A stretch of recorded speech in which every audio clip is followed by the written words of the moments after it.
Bi nifşê zere rewşa zimanê kurdî hogir berbîr. Nifşên nû li gor civaknasan bi dabeşkirina wekî x, y, z nêrîna xwe tînim ziman ku ev dabeşkirin bi rastî li gorî înteraktîfbûna amûrên ragihandinê hatine çêkirin dertê pêşiya mirov.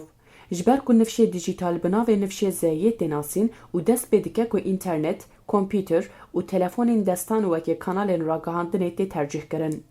Bi cîhana globalbûnê re bi taybetî îngilîzî bûye zimanê serdest ê amûrên ragihandinê. Welatên ku bi zimanê xwe guhêla nifşa dîjîtal ve bikar tînin, bi wergeran dertê ku ferhenga wan têrê nake rasterast navên biyanî di nava ferhenga xwe de bicih dikin zimanekî çêker diafirînin mîna zimanê Tirkî. Îro zimanê me di vî warî de pir bi paştê ye. Ji ber ku li gorî nifşê zeyê tu alav û amûr bi kurdî nîne. Anı wê bi îngilîzî an jî li gorî zimanê kolonyal ku zimanê alav û amûran e tê tercihkirin. Li gel vê ji bo zimanekê li ber pişaftinê li ber xwe de de ji xeynî îngilîzî an jî zimanê çêkerî yan nifşê zeyê ku di hişmendiya mirov de cih dide wekî qalibekî tê de rûniştandine nikare tu zimanekê din bikar bîne.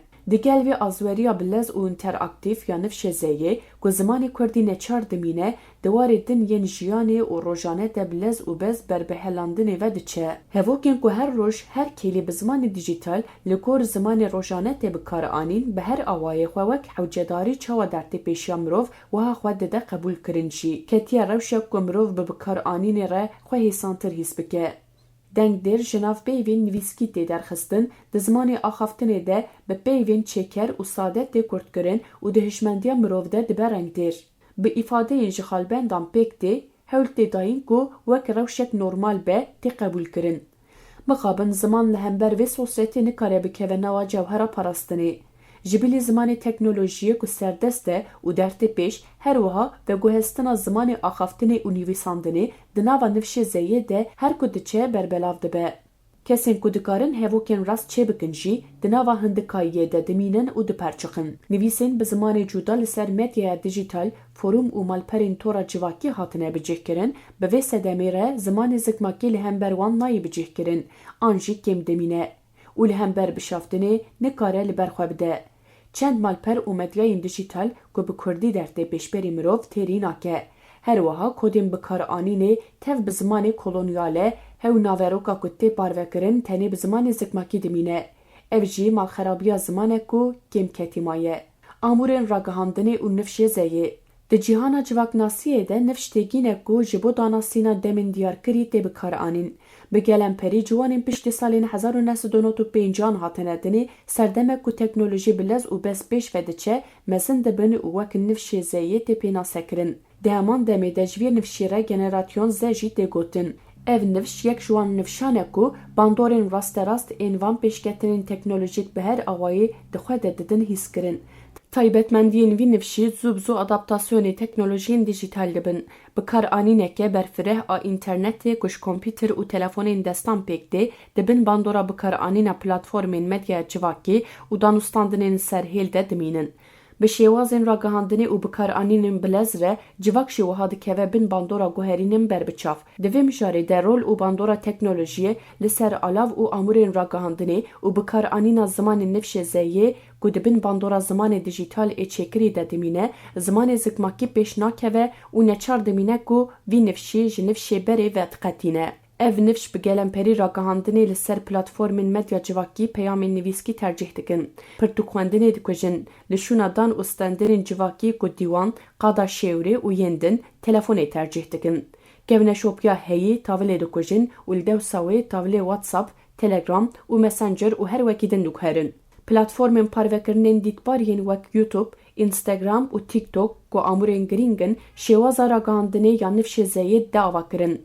Bi her awayî ragihandinê çi qasî hêsantir bike jî cîhana heyî bi xwe re dikuje. Şêweya ragihandinê ya nifşê zeyê bûye sedema guhertinên di taybetmendiyên avahî û bikar anîna zimên de xwe bide der.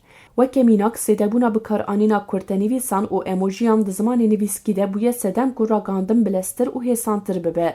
Wekî din bikar anîna tevlêviya zimanê serdest ku wan kodên veguhestinê tê zanîn, di pratikên zimanên nifşê zeyê de pir caran zimanê zikmakî bi van tê şêlokirin. Di warê danûstandinê de şîwana nifşê zeyê li ser asta gerdûnî ku xwe pênase dike û adapte bûye, di cîhana pirçandî de wiha dibe sedemê xwe xwapandinê. medya dîjîtal û pêşveçûna ziman. Platformên medya dîjîtal di bikaranîna zimanê nifşê zeyê de rolek diyarker dilîze. Li ser platformên bi sînorên karakteran wek Twitter, Facebook, TV, Netflix, Amazon Prime, Apple TV û her wekî din bandorên ku dibin sedema cudabûna zimanî ji ber ku zimanê Kurdî di nava van zimanan de cih nagire wekî kurdkirina peyaman û berhevkirina wateyê têne dîtin, bikaranîna sadebûna ziman têk dibe û zimanê kolonyal an ji biyanî tê tercihkirin. Wekî din nûmuneyên li ser malper û forumê yên mîna YouTube jî bandorê li pratîka bikaranîna ziman ya nifşê zeyê dike.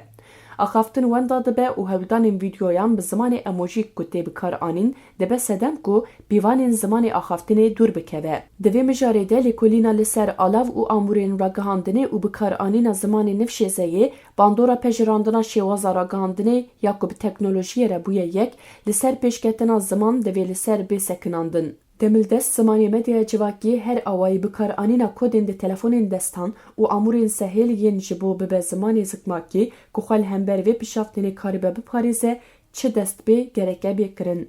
Berî ku ziman di nava pencê paşerojê de winda bibe, bi pêşveçûna vê teknolojî û amûrên ragihandinê zimanê zikmakî bê adaptekirin, dibe ku bandora nifşê zeyê di warê ziman de hîn bêtir zelal û aşkere bibe. Bi vî awayî li dîroka xwe paş ve vegere û di pêşerojê de li nav cîhana global ber bi zimanê xwe ve biherike.